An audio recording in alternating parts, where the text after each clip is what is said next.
नमस्कार, मेरा नाम आलोक है। आप लाइव स्ट्रीज देख रहे हैं। मोकामा और गोपालगंज की सीट पर उपचुनाव होना है।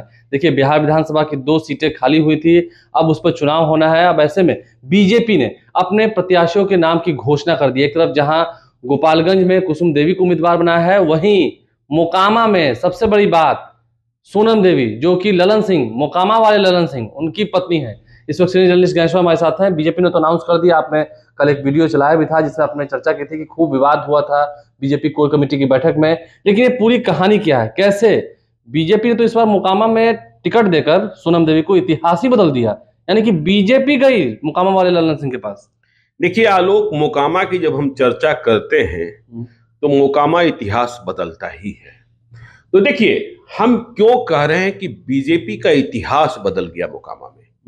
देखिए, इस बात को तो आपको स्वीकारना होगा और बीजेपी के टॉप लीडर्स को भी स्वीकारना होगा कि जब मोकामा में उपचुनाव की बात आई तो मोकामा को दुनिया की सबसे बड़ी पार्टी भाजपा में अपने भीतर कोई उम्मीदवार नहीं मिला। ये खतरे की घंटी आने वाले समय के लिए नहीं, खतरे की घंटी आप ऐसे ना कहें। देखिए, मोकामा में इन्होंने 30 साल से कोई चुनाव नहीं लड़ा था और यह परिकल्पना भी कभी नहीं की थी कि उन्हें चुनाव लड़ना होगा। आपको पता है, मोकामा एक तरफ बौद्धिक लोगों की धरती भी है, लेकिन नाम बाहुबलियों के कारण है। देखिए, हम क्यों कह रहे हैं कि इतिहास बदल गया। देखिए, मैं बहुत पुराना नहीं जाता हूं, 2014 के चुनाव की ही बात करता हूं, लोकसभा चुनाव की। भाजपा एक ऐसी पार्टी, सोनम देवी मोकामा वाले ललन सिंह की पत्नी। इतिहास इसलिए बदला क्योंकि बीजेपी ने पहली बार किसी गैर को अपना उम्मीदवार बनाया। किसी गैर को उम्मीदवार कैसे बनाया? देखिए, कल जब उम्मीदवारी की घोषणा हुई सेंट्रल इलेक्शन कमीशन कमेटी की बैठक के बाद, उसके बाद आपको पता है कि हमारे रिपोर्टर, हमारे आपके साथी उत्कर्ष ने मोकामा वाले ललन सिंह से बात की थी और उस बातचीत में ललन सिंह ने कहा था कि अब सोनम देवी बीजेपी में जैसा बताया जाएगा उस तारीख को जाकर ज्वाइन कर लेंगी। तो देखिए, मोकामा ने क्या करा दिया। बीजेपी को ऐसे व्यक्ति को टिकट देना पड़ा, ऐसी महिला को टिकट देना पड़ा जो भाजपा की सदस्य थी ही नहीं। आपने देखा होगा कि कल जब उम्मीदवारी का ऐलान हो गया, उसके बाद ललन सिंह ने वो कमल वाला पट्टा धारण किया। परसों तक तो, मतलब परसों के दिन के 1 बजे पहले तक वे जेडीयू के ही थे। तो देखिए, इतिहास कैसे बदला। मैं 2014 की बात कर रहा था। 2014 में बहुत सारे परिवर्तन हुए थे। परिवर्तन क्या हुए थे? राम कृपाल यादव आरजेडी से आए थे बीजेपी में, लेकिन पहले बीजेपी की सदस्यता ग्रहण की थी। देखिए, आरके सिंह देश के होम सेक्रेटरी रिटायर हुए थे, उन्होंने पहले बीजेपी की सदस्यता ग्रहण की थी। आरएस पांडे देश के पेट्रोलियम सेक्रेटरी थे, उन्होंने पहले बीजेपी की सदस्यता ग्रहण की थी।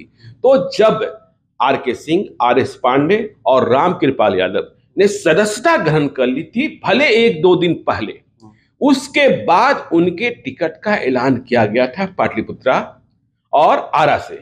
आरएस पांडे को वचन के अनुरूप टिकट नहीं मिला था वाल्मीकि नगर से, बाद में उन्हें विधायक का चुनाव लड़ना पड़ा था।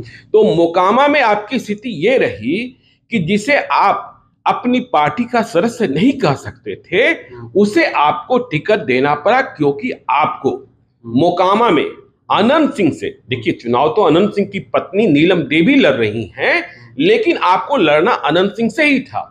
और आपने बिहार इलेक्शन कमेटी की बैठक में यह मान लिया था कि यदि हम लोहे को लोहे से नहीं लड़ाएंगे, तो देखिए, लोहा के साथ यदि आप लड़ाई में रबर को लगा देंगे तो रबर का क्या होगा आप जानते ही हैं। तो बुरा होना है। हाँ, तो आपने फिर एक बाहुबल को खोजा। अब देखिए, जब हम पूरी कहानी आपको बताना चाहते हैं हम अपने दर्शकों को, तो सोनम देवी मतलब ललन सिंह मोकामा वाले की पत्नी के टिकट में पटना के कौशल्या एस्टेट, एक अपार्टमेंट, एक रेजिडेंशियल कॉम्प्लेक्स, डाक बंगला के पास, हाँ, वहां बड़ी भूमिका का निर्वहन किया गया। और ये सारे गुप्त फैसले, देखिए, आप मोकामा को जानते हैं सूरजभान सिंह के कारण, मोकामा को जानते हैं अनंत सिंह के कारण। आपको पता है कि यदि अनंत सिंह के परिवार को किसी ने शिकस्त दी तो 2000 के चुनाव में सूरजभान सिंह ने ही दी थी, और सूरजभान सिंह तब जेल में थे।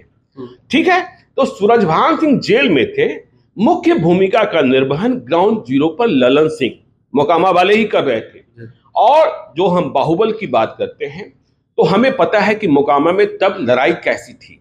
तो मोकामा में एक तरफ सूरजभान और दूसरे तरफ नाटा सिंह। नाटा सिंह भी अंडरवर्ल्ड का बहुत बड़ा नाम था, और सूरजभान सिंह और नाटा सिंह में बहुत बड़ी दुश्मनी थी। तो ऐसी दुश्मनी की पूछिए मत। नाटा सिंह को अशोक सम्राट का संगति कहा जाता था, वो अशोक सम्राट जो बिहार के अंडरवर्ल्ड में पहली बार AK-47 लेकर आया था। तो ये ललन सिंह मोकामा वाले की ही भूमिका थी या सक्रियता थी कि इस लड़ाई को चुनाव के वक्त खत्म किया गया था। आप कह सकते हैं कि भरत मिलन हुआ था, गला मिलाप हुआ था, उसके बाद वहां सूरजभान सिंह की जीत हुई थी। खैर चलिए, हम कौशल्या स्टेट की बात कर रहे थे।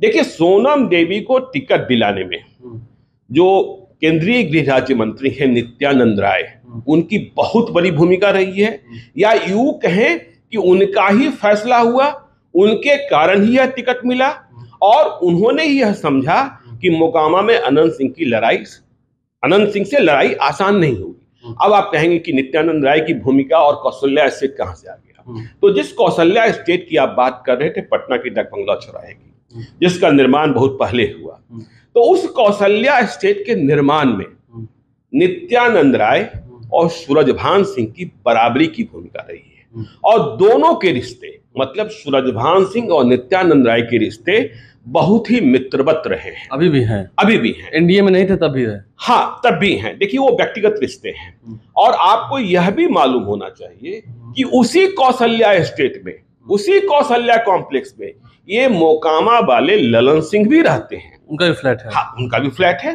तो देखिए, ललन सिंह और सूरजभान सिंह पहले एक ही सिक्के के दो पहलू थे, लेकिन बीच में, या यूं कहें कि 2015 के विधानसभा चुनाव के वक्त दोनों के बीच रिश्ते खामोश हो गए थे।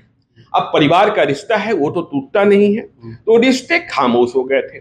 और जब ये उपचुनाव का ऐलान हुआ, अनंत सिंह की पत्नी के खिलाफ चुनाव लड़ने की बात आई, भाजपा ने उम्मीदवार तलाशना शुरू किया, तो अपने के भीतर तो कोई मिला नहीं, तो भाजपा ने पहले सूरजभान सिंह को ही ऑफर किया। सूरजभान सिंह के बारे में आपको पता है कि वे अभी पशुपति पारस की लोजपा में हैं और बहुत ही बड़े नेता हैं उस पार्टी के।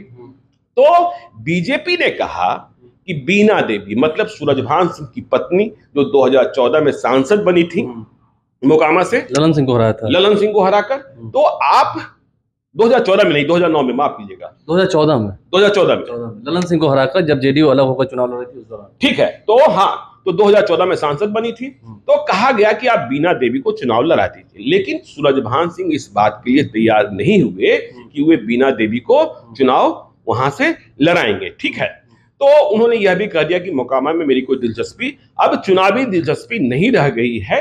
आपको मालूम है, सूरजभान सिंह के छोटे भाई चंदन सिंह नवादा के सांसद हैं।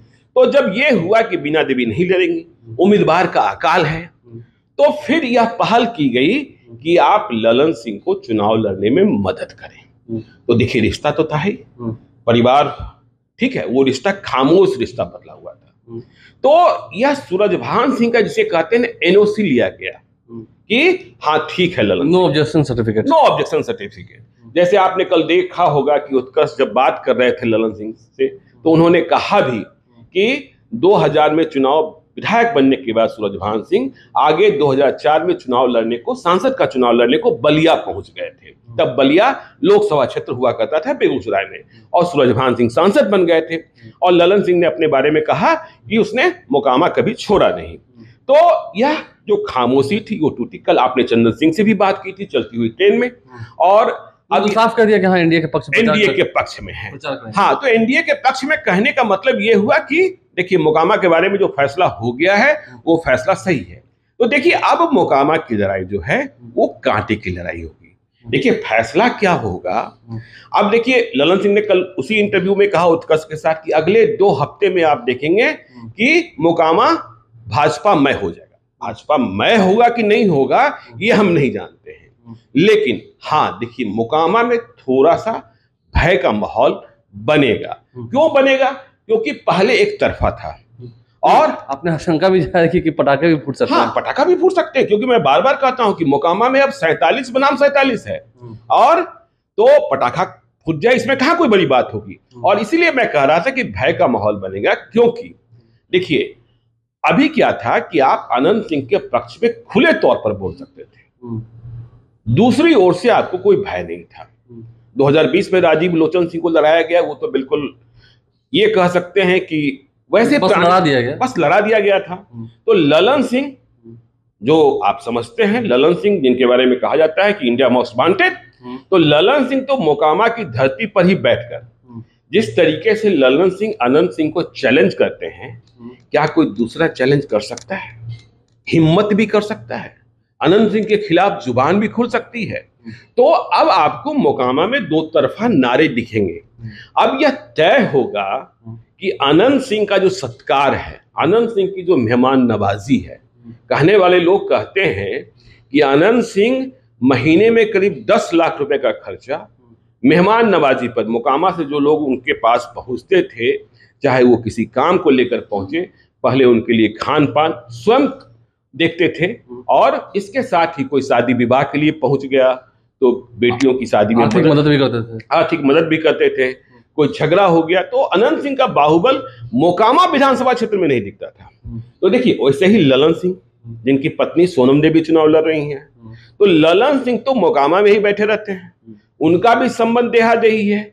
और अब उनके साथ बीजेपी, दुनिया की सबसे बड़ी पार्टी, तो देखना यह होगा कि ललन सिंह का अपना व्यक्तिगत संबंध और भाजपा, जो मोकामा में बहुत मजबूत स्थिति में नहीं है, जिसके कारण बीजेपी को पैराशूट उम्मीदवार की तलाश करनी पड़ी, अब दोनों मिलकर अनंत सिंह की पत्नी को कितना चैलेंज कर पाते हैं। देखिए ग्राउंड जीरो पर जो पब्लिक ओपिनियन चल रहे हैं वो दूसरा मिजाज कह रहा है, लेकिन जब यह कहा गया कि अब माहौल बदलेगा तो देखना होगा। और आप इस बात को समझ लीजिए कि सोनम देवी को टिकट दिलाने में या टिकट का फैसला पटना के उसी कौशल्या स्टेट में हुआ जहां केंद्रीय गृह राज्य मंत्री नित्यानंद राय, पूर्व सांसद सूरजभान सिंह और ललन सिंह का आवास है। देखिए आवास है कौशल्या स्टेट में, और उसी कौशल्या स्टेट में रणनीति तैयार की गई कि आखिर अनंत सिंह की पत्नी नीलम देवी के सामने लड़ाई किसके जाए, क्योंकि बाघ के सामने बाघ को ही लड़ाया जाता है, लोहे के सामने लोहे को ही रखा जाता है, 47 के सामने 47 की ही लड़ाई होती है। तो इसलिए ये उम्मीदवारी का तमाम जितनी बातें थी उम्मीदवारी को लेकर के वो तय हुई, उसके बाद फिर उम्मीदवारी का ऐलान भी हो गया। अब बीजेपी ज्वाइन किया जाएगा, ये भी अनोखी बात होगी। हाँ, पहले टिकट देखिए ललन सिंह ने अपने को इतना सुरक्षित किया क्योंकि 2020 में ऐसी ही सूरत बनी थी कि आज जेडीयू का टिकट उन्हें मिलना कंफर्म था, लेकिन लास्ट में राजीव लेकिन अंतिम समय में खेला हो गया और यह हुआ कि ठीक है मोकामा। देखिए विश्व की जो सबसे दूसरी बड़ी पार्टी है, या कह सके बड़ी पार्टी है, भारत की सबसे बड़ी पार्टी है, उसे पहले टिकट देना पड़ा और फिर अब उम्मीदवार को ये मोकामा है। आगे देखिए और क्या क्या खेल होता है। हमारे चैनल को सब्सक्राइब कर लें, साथ साथ फेसबुक पेज भी लाइक करें। धन्यवाद।